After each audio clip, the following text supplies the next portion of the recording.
Hello friends, today we'll be learning about Digital Rights Management Part 2. You are already aware that in DRM Part 1 we have covered basics of the DRM, information and functional architecture of the DRM and legal issues associated with DRM. Whereas in this module we will be talking about the need of access management, the tools and technologies deployed for authentication and authorization, the tools and techniques to control the usage of e-resources and tracking the misuse of the same, as well as technologies applied for secure digital communication.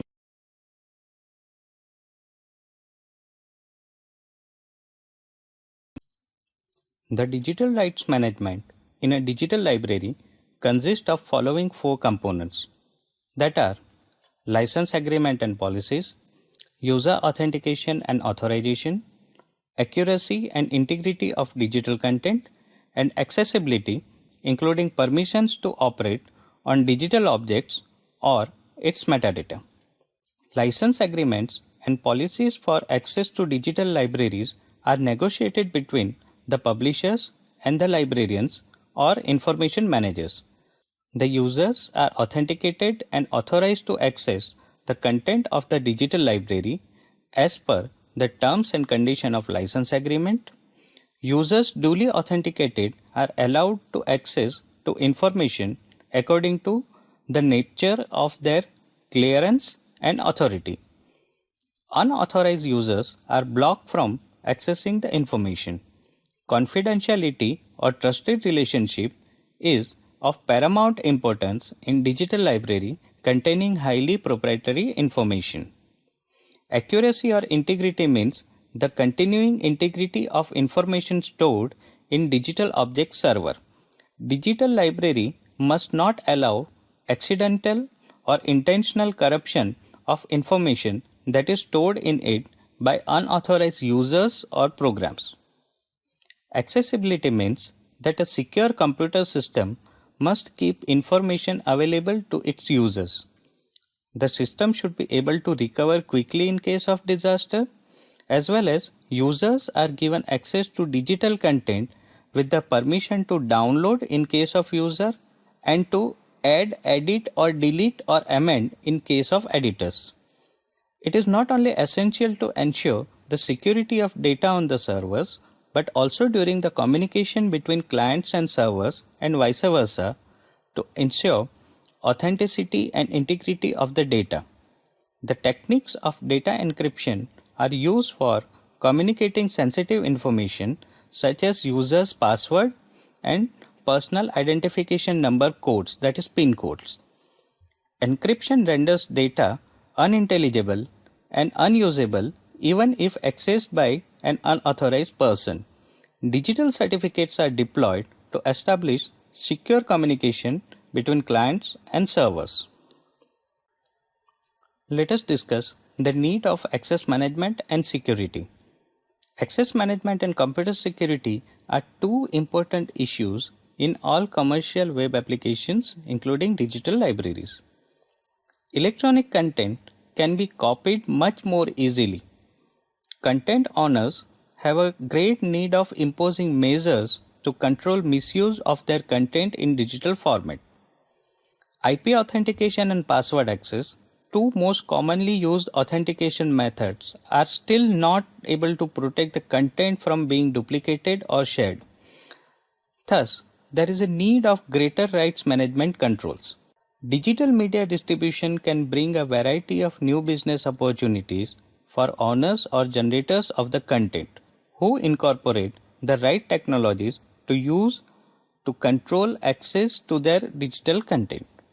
Access management is necessary for commercial digital collection because their access is restricted to subscriber or licensed users. In case if access to digital collection is provided openly, the access control is required for assigning the responsibilities for operations such as addition, updation, addition and deletion of full text content as well as its metadata. A well-managed digital library requires tracking of all the changes so that the collection can be restored if mistakes are made or computer files are corrupted. The user authentication is first level of security mechanism to protect a computer system hosting digital libraries from unauthorized users. Authentication basically means ascertaining credential of a user that allow him or her to establish the rights to use a network identity. Login passwords and IP filterings are two methods that are commonly deployed for authenticating users. User authentication mechanism can be incorporated into firewall, a particular application, a document, a network operating system such as Linux, Unix or Windows. Now let us discuss authentication mechanisms. The first one is login ID and password based access. This is the most common mean of access control requiring the matching of a username with its associated password. Login ID and password allow publishers or producer of information to control access to their electronic resources. The two types of password are fixed passwords and dynamic passwords. In fixed password, user authentication is most often performed with the fixed assigned password. It remains vulnerable to guessing, and password can be misused to access digital content as it can be passed around by the users in subscribing institution. In case of dynamic password, you must be aware that it is also possible to generate a chain of dependent or interdependent one-time password to the users. Since it is very difficult to remember several passwords, user will be forced to keep the list somewhere either on paper or in a file on their computers. Nowadays, software solutions are available to manage the login ID and passwords. The challenge response authentication. It is used to prove identity of a user to the server by demonstrating knowledge of a secret that is known to user and the server. Once a user sends a proper response to the challenge, user may again be prompted to answer another challenge concerned with the identity of the user. It is also being implemented with hardware token. The HTTP/1.1 digest authentication standard, which is implemented in all popular browsers, is an example of software-based challenge response scheme. These authentication mechanisms are designed to resist replay attack so that an adversary should not be able to reuse a particular response to authenticate in another session with another challenge. These challenge response protocols are also used to assert things other than knowledge of secret values. CAPTCHAs, for example, are meant to determine whether a viewer of a web application is a real person or a computer program. The challenge sent to the viewer is a distorted image of some text, and the viewer responds it by typing in that text. You might have seen that in Yahoo or Google, etc. The distortion is designed to make automated optical character recognition, that is OCR. This makes it difficult and prevent a computer program from passing by as a human. Cryptographic based challenge response authentication involves using the password as the encryption key to transmit randomly generated information as a challenge, whereupon the other end must return as its response in a similarly encrypted value. IP filtering can be also used as authentication mechanism. The IP address is a numerical address assigned to every device connected to the internet in order to identify and communicate with each other. An IP version 4 contains 4 parts separated by dots, whereas in IPv6 there are 8 groups of 4 hexadecimal digits separated by colons. Every machine that is on internet has a unique IP address. This IP can also be dynamically assigned by a service provider.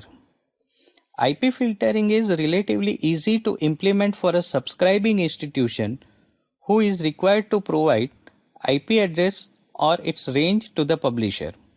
The publisher in turn requires to maintain a database of IP addresses that are enabled to access its electronic resources and check all incoming requests for digital materials against its IP database. Most publishers prefer providing IP-based access to their resources. The IP-based access poses a problem for those who are not on campus or while traveling. HTTP cookies or web cookies are parcel of the text sent by a server to web browser and then sent back unchanged by the browser each time it accesses that server.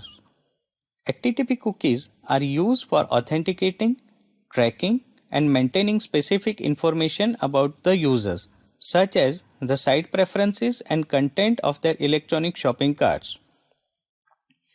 Authentication information are stored in cookies on a user's browser so that user does not require to provide repeated authentication information when navigating from resource to resource.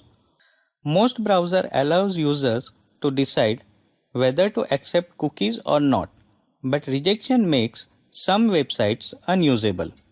Cookies are generally used for authentication in combination with other authentication mechanisms such as login ID, password, or IP filtering. The proxy server is a combination of software and hardware that acts as an intermediary between users and internet. Proxy enables authorized users of an institution to access licensed electronic resources when connected to the internet from outside the premises or from their institution. EZ-proxy is one of the popular proxy server programs that is easy to set up and maintain. User connects to EZ-proxy, which in turn connects on their behalf to the subscribed e-resources and obtain requested web pages and send them back to the users. EZ-proxy runs on a machine on the network of subscribing institution. E-resource publisher sees the request as coming from an authorized IP address and permits the express. EZ-proxy works by dynamically altering the URL within the web pages provided by the publisher of e-resources. Single sign-on solutions can also be used as authentication mechanism. The Open Athens is an access and identity management service by EduServe Technologies Limited. It provides secure single sign-on facility to multiple subscription-based web resources. Open Athens replaces the multiple username and password necessary to accept subscription-based content with a single username and password that can be entered once per session. It operates independently of user's location or IP address. At present, over 4.5 million users worldwide are using Open Athens to gain access to over 400 protected online resources via Athens service. On other hand, the Shibboleth is an open source middleware software which allows sites to make informed authorization decisions for individuals and provide access to subscription-based electronic resources. Shibboleth leverages campus identity and access management infrastructure to authenticate individuals and then send information about them to the resource site, enabling the resource provider to make an informed authorization decision about authenticity and authorization of the users. It allows cross-domain single sign-on and removes the need for content providers to maintain usernames and passwords. Once a user visits Shibboleth-enabled e-resource, user will be directed to identity provider so as to complete the process of authentication and authorization. Shibboleth is developed in an open and participatory environment. It is freely available and is released under Apache software license. Referring URL is a method for enabling authentication based on the URL. Users generally visit various digital libraries through their library's websites. When a user clicks on a link given in a web page, the user's browser sends a request to the click URL along with the URL of referring site. This site along URL is called referring URL. The referring URL can be used for authenticating a user. Kerberos. Kerberos is an IETF-defined authentication protocol.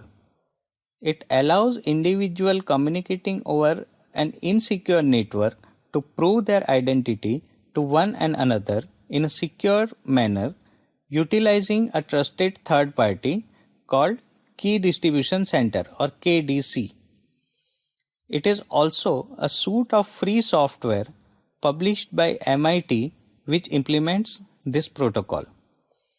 In Kerberos protocol, messages are protected against eavesdropping and replay attacks as it uses symmetric key cryptography that requires a trusted third party. Extension to Kerberos can also provide for the use of public key cryptography during authentication. Kerberos protocols are used in web server programs like Apache, routers, switches, internetwork operating systems, email clients, operating systems, LDAP, FTP, and Telnet Kerberos enable clients. So far we have talked about authentication. Now let's talk about user authorization. As we have seen, the process of authentication ascertains the identity of a user, while authorization defines the permission in terms of access to e-resources and extent of its usage. Authorization is granted to the successfully authenticated users according to rights information available in access management system. A user duly authenticated by one of the authentication mechanism may actually be entitled to access only a portion of digital collection subscribed by user institution. Typically, all users in an institution are authorized to access all the subscribed e-resources. However, it is possible to define different levels of authorization for different categories of personnel in an institution. Besides, authorizing users also addresses the issue of responsibilities assigned to the different personnels involved in development of a digital library and their respective authorities in terms of addition, deletion, editing and uploading of records into a digital library. There are various mechanisms which can be deployed for authorization. Access control is one method for enforcing authorization. Typically, it assumes that the user or entity has already been authenticated. Access control policies that are mandatory access control, discriminatory access control, role-based access control, and content-dependent access control.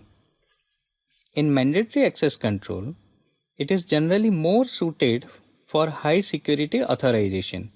It is based on classification of the objects and users according to security level, where access is granted only if security levels of objects and users match or users level is higher. Whereas in discretionary access control, DAC is based on user's identity and authorization. For example, if a user provides evidence like attribute certificate that he or she has a capability to execute certain operation on an object, then the evidence is checked and access is granted based on validity of that evidence. Role-based access control is based on assigning roles to users. Users can gain authority based on roles at the time of the request. This is similar to implementation of access control mechanism available in all popular operating systems like Windows or Linux, where users gain authorization depending on his or her roles like administrator, power user, backup operator, which have necessary authority to perform required activities. Different type of access control or combination of these are suitable for different applications and security requirements. Content Dependent Access Control, that is CDAC, while most of the digital libraries provide access to its content based on qualification and characteristics of the users rather than their identity, digital library may also be designed to provide content-dependent authorization to its collection. For an example, a user will be given access to a rated video based on his age. There are various technologies for access control and access tracking. A number of copy protection and access control technologies have been devised that would either restrict or completely stop unauthorized use of copyrighted material. Digital watermarking is one of them. It is a technique which allows embedding of visible or invisible copyright notice or other verification message in digital document, audio, video or image signals. The technique takes its name from watermarking of paper or money as a security measure. Digital watermarking can be a form of steganography in which data is hidden in the message without end user's knowledge. This system doesn't prevent copying, but it ensures that copies made of the media will be traceable to a particular copy and perfect to a particular user. Visible watermark is a secondary translucent image overlaid into a primary digital image. A simple example of digital watermark is a visible logo or insignia placed over a digital material to identify the copyright.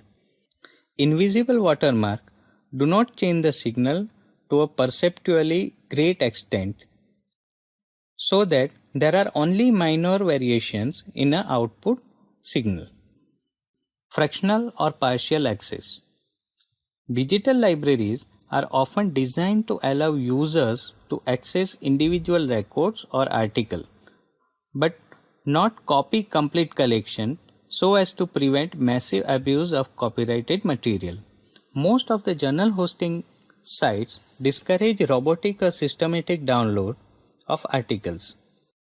Most online journal hosting platform monitors systematic and excessive download of journal articles from its site and cut off the users doing such activities. eBrary, for example, allow only chapter of books for downloading. One can also control the interface of the content. The producers of database and other materials on CD-ROM relied on proprietary software to access and display digital contents of a CD-ROM. The formats of contents as well as the interface are designed to access it was proprietary. It was therefore hard to arrange the access the material on CD-ROM unless accompanied with the proprietary interface. Applications where web browser is the de facto interface to access the web, this method has limited applications. Flickering is the method used for allowing users to read information on the screen but not capture it by screen dumping. This method takes advantage of ability of human eye to capture rapidly changing images. The computer screen dump will capture the instantaneous appearance and therefore would capture the background bits in the process of flickering, and resulting screen image would be useless.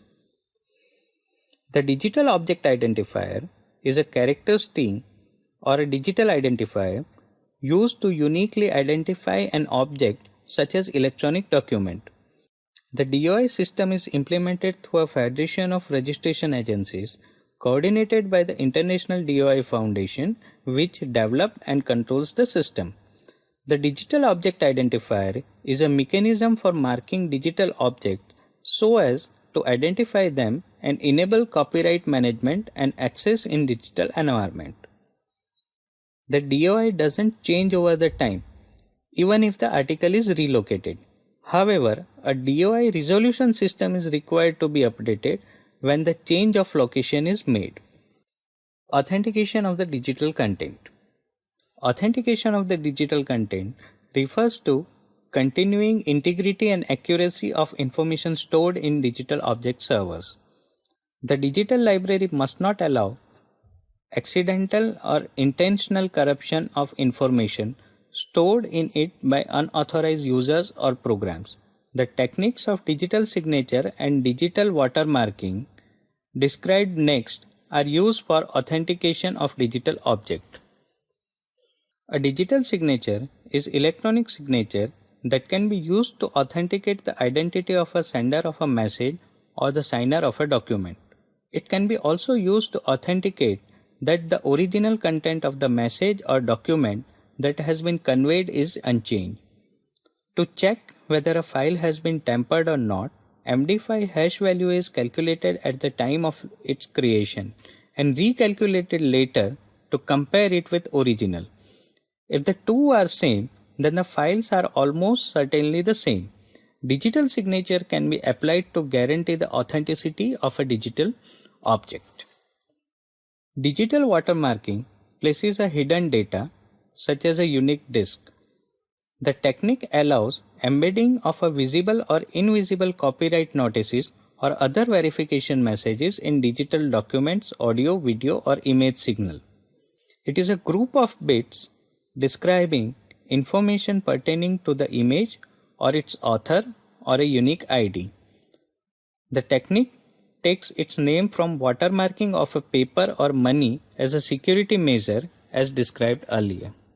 It is not only essential to ensure security of data on digital object servers, but also during the communication between server, client, and vice versa to ensure authenticity and integrity of the data. It is possible for a hacker to eavesdrop on communication between user's browser and a web browser. Technology of data encryption and digital certificates deployed to establish secure communication between client and server. It is not only essential to ensure security of data on digital object servers, but also during the communication process of converting server information client and vice versa from its normal to ensure authenticity and integrity into an incomprehensible. It is possible for a hacker rendering eavesdrop on communication between except for those user's browser and a web special knowledge, usually referred to as data encryption and digital certificate. Encryption is used in digital rights management, secure communication, the use of copyrighted client and server, and in software that are copy protection, cryptography to protect against reverse engineering and software piracy. Encryption is the process of converting software and hardware from its normal encryption comprehensible available into an incomprehensible its application format in digital certificates, rendering it unreadable except for those who possesses special knowledge, usually referred to as key. Encryption is used in digital rights management to restrict the use of copyrighted material, and in software copy protection to protect against reverse engineering and software piracy. Standards and cryptographic software and hardware to perform encryption are widely available. Encryption has its application in digital certificates. The digital certificates are electronic files that are used to authenticate the web resources, users, and organizations over the internet to ensure integrity of the content. Digital certificates are part of the technology called PKI, the public key infrastructure, that includes organizations called CAs, certification authorities, that issue, manage, and revoke digital certificate. Organizations called relying parties who use the certificate as indicators of authentication, and the client who requests, manage, and use the certificates. A CA might create a separate registration authority RA to handle the task of identifying individuals who apply for the certificate. The digital certificates are based on public key cryptography, which uses a pair of key, that is private and a public key, for encryption and decryption. It contains, among all other things, the name, a serial number, expiration date, a copy of certificate holder's public key, and the digital signature of certificate issuing authority, that is CA, so that a recipient can verify that the certificate is genuine.